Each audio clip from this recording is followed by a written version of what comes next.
Welcome back everyone to my Let's Play of Final Fantasy Mystic Quest for the Super Nintendo Entertainment System played on the Wii Virtual Console. Last episode, Marshman, our hero, was told that he's the prophesized hero who is going to defeat the four fiends who have stolen the elemental crystals and is ruining the world. We were told to search out the Earth Crystal because apparently somebody who got the Earth Crystal is making the forest rot. We tried to heal the rot of the forest with this woman named Kaeli from Foresta. We found a big monster, this minotaur, that was poisoning the forest. But defeating him didn't end the curse, so we're going to still have to look for the Earth Crystal. But first, we need to look for the elixirs. Marshman's saying right here. We were supposed to be able to get the elixir here in this temple, but it's empty, and this guy apparently has the elixir. He wants to sell it to us for 9,000 gold, but well, we don't have that much money. Even if you do farm for 9,000 gold, apparently he will not sell it to you anyway. Instead, he forces you to join him to go to the bone dungeon to the north. And in there, there's some treasure. He says, hey, if you help me collect the treasure in there, then I will give you the elixir. So, Marshman basically has no choice. If he wants to heal Kaeli, he's gonna have to go along with Tristam here, this treasure hunter. He's like a ninja. As you see, Tristam comes with ninja stars. You notice there's a counter underneath his weapon there. When he uses a weapon, it decreases. So, it's basically like a durability counter from like the Final Fantasy Legends 1 and 2. But you don't really have to worry about durability with his ninja stars. And most other weapons that we get that'll have counters on them. For instance, in the next dungeon, we'll be getting the bombs. Because treasure chests in the dungeon usually have refills of the weapons. So yeah, even though Tristam used 25 of his ninja stars clearing out that battlefield, we'll be able to recover them in the next dungeon that we're going to. We wanted to clear that battlefield, Tristam said, because one, we get some experience, and two, the price for that battlefield is, for clearing that battlefield, is charm, and that charm raises our defense just a little bit, so it'll help us out going into this like larger dungeon. This dungeon we're going to go through, the bone dungeon, much larger than the level forest, where we fought the minotaur with Kaeli, but as you can see, Tristam is more than double Kaeli's level. Kaeli was level 3, Tristam is level 7, and he has more hit points than you normally would think. Level 7, he should have 280 hit points, level times 40, but for some reason he has a bunch of extra, so we're not going to complain. So we have quite a few new enemies in here. What I'll basically do is I'll show off all the new enemies and show off what each of the sprites on the screen, like what battle they entail. So you fight this like little dragon thing and it brings you up against Basilisk, the new enemy. We go against these toads here, and they bring up the poison toads and the treants. We saw them from the first battlefield we did in the last episode. Once again, you want to try to take out the poison toads first because they can poison. Right now, the healing potions are pretty tough to come by. We only found 2 treasure chests with them. So basically what I'm going to do is I'm going to pretty much let Tristam or Marshman, if they get poisoned, remain poisoned. Because I cure the poison after every single battle, I basically run out of heal potions. And I could, go back to the level forest and farm those treasure chests, keep going in and out and getting those treasure chests with the heal potions. But like I said, I'm not going to be doing that, collecting treasure chests multiple times. So I'm just going to lead characters poison, heal them with cure potions or even Marshman's cure spell. And then, before the boss, then I can take away that poison status. Another way you can get rid of the poison status, although it's necessarily not recommended, is if one of your characters gets defeated in battle, then their status goes from poison to fatal, and like some of the like Final Fantasy Legend 2 and Legend 3, if you're defeated in battle, after the battle, you're revived with 1 hit point, and that'll, you know, take off that poison status. But obviously we don't want to have that happen, so right there's a little skeleton there blocking the way. We're gonna come back there. You want to remember to come back here, because there's a good piece of treasure there. But that thing is blocking the way, but we're gonna learn how to remove stuff that blocks our way, including rocks like this. Because Tristam's going to show us how to use bombs. He's going to sell us 50 for 30 gold pieces. If we say sorry, then he'll cut the price in half. So just say sorry, and then he'll give you the bombs for cheaper. So cuts the price in half. 15 is as cheap as you're going to get them, though.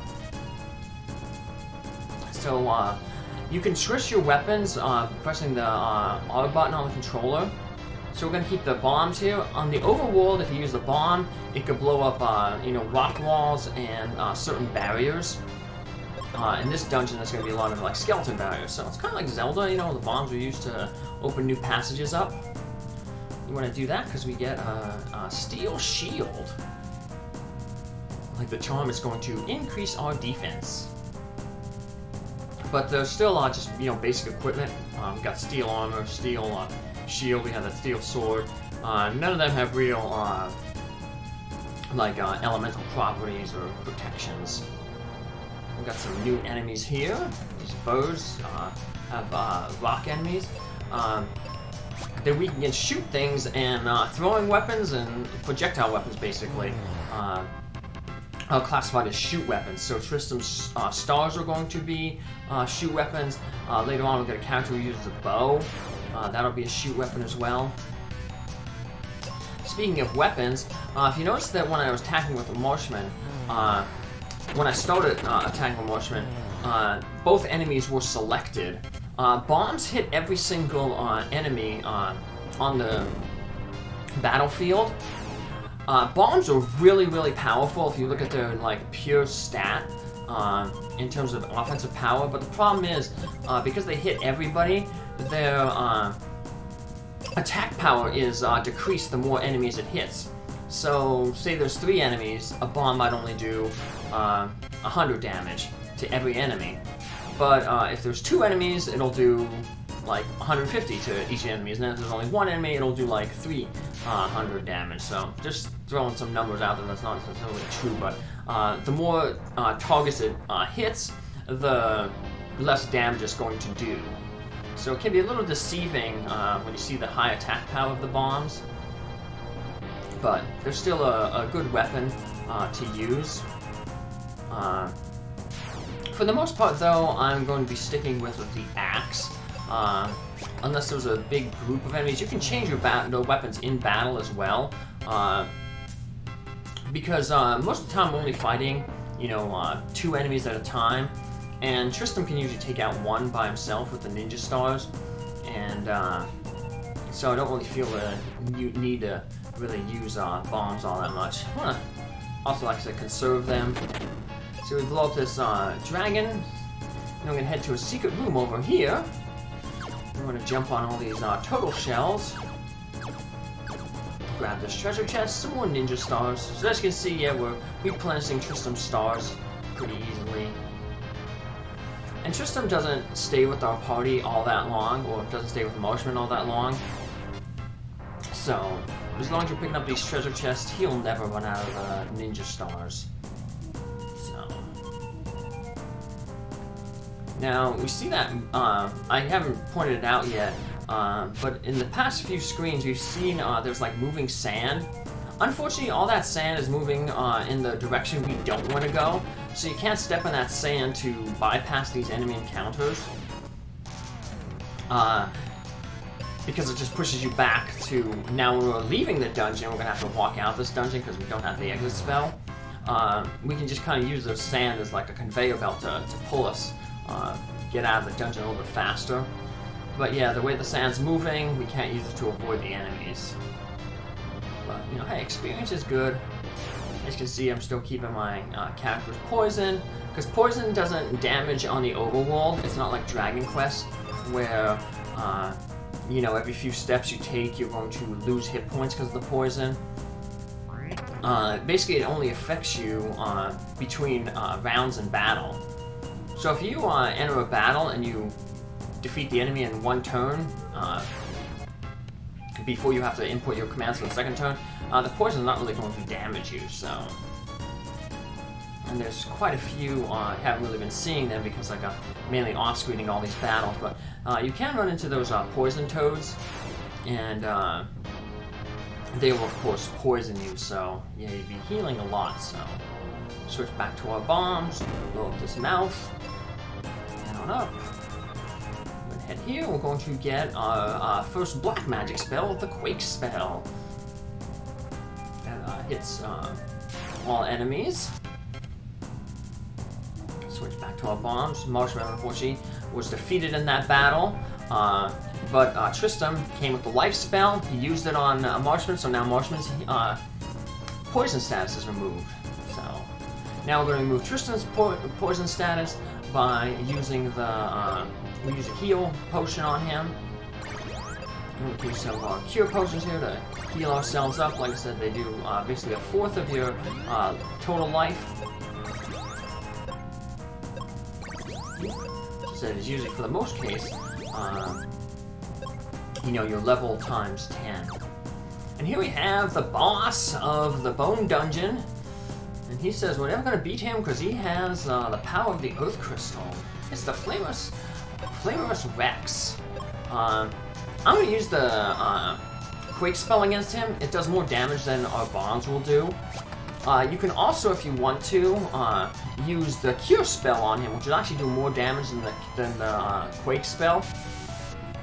Not too much more, so I wanted to save my cures for in battle. He can attack, we'll hit him. Unlike most enemies that we've encountered so far, this boss here, the Flameless Rex, he can actually hit both of our characters at one time.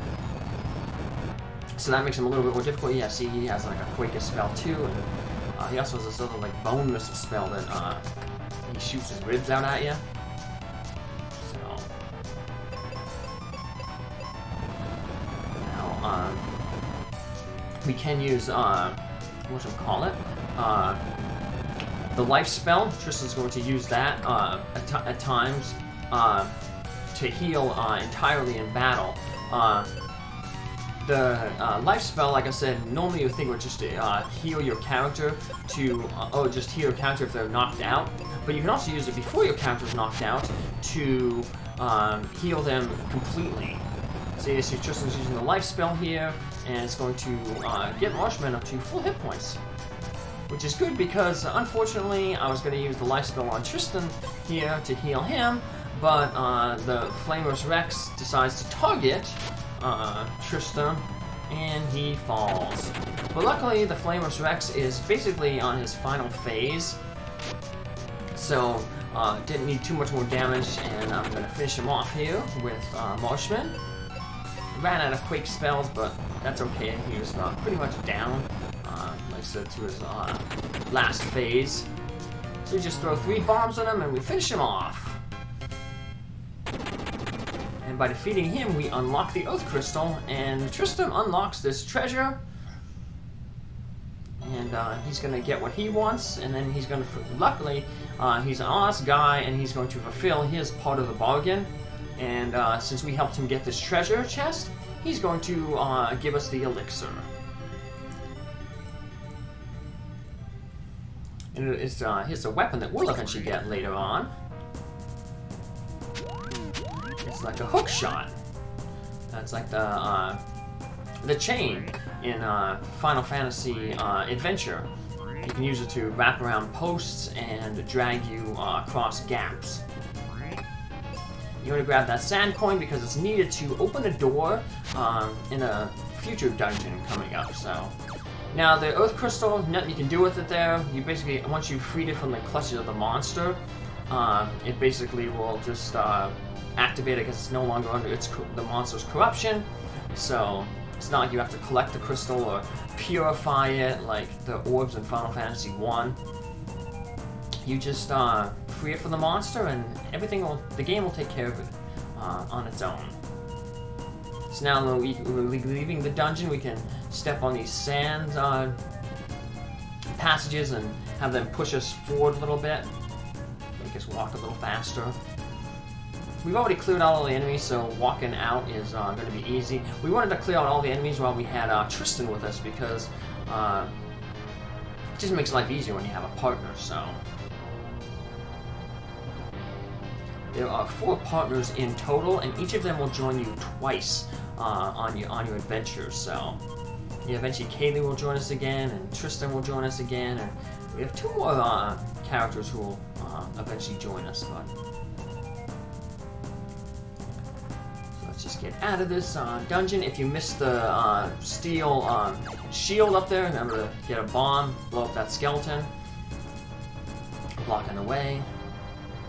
And unfortunately, all these things are moving up toward things, so we can't take a shortcut. We're just gonna walk around. But like I said, not a problem because we've defeated all the enemies. So, and with that, we have cleared out the Bone Dungeon. And now you can see that the overworld has changed. The forest is all green, and if we actually go back into the level forest, I'm not gonna do any fighting or anything here, but you can see the trees have now changed from that, the dead brown they were to a vibrant green, just like the overworld has. And that's not the only thing that has changed. Foresta has also changed. The trees are back, and there's 2 old people. That old woman is now a young girl again. And remember, there's that old man to the north walking around. He'll be young again, too. And with the elixir that we got from Tristam, we can give it to Kaeli and heal her up. She says she needs to get to Aquaria to find some guy named Spencer. But we're like, hey, don't worry, we'll go forward instead. Just stay here and recover. You just got out of, you're just recovering from this thing. You're not probably a well, so we got our new destination to go to. Thanks for saving us and the trees. Talk with all the people here to get their congratulations. Kaeli can talk to tree spirits. Okay. Still use the inn. The people at the inn don't say anything new. God, the Bible just say, hey, can you say the 4 crystals? The lady on the left says, hey, you can use this bed. And we will take advantage of that, so. Free healing is always good, especially at the beginning of the game when, money is tight. So. Now we're getting some more money because we have a few more battlefields coming up. But now that we've cleared the Bone Dungeon, when we get to the Sand Temple, there was a 4-way junction. Left went to the battlefield, north went to the Bone Dungeon, south went to the level forest, right was closed off. But since we defeated the Bone Dungeon, that path is now opened up. And if we go to the right, it'll take us to a new battlefield. And that's what we'll start in our next episode. What I'm going to do is I'll make a save here. And then between episodes, I'll clear out all but the final battle in that battlefield. And that's what we'll pick up in the next episode. Take care, have a good one, bye.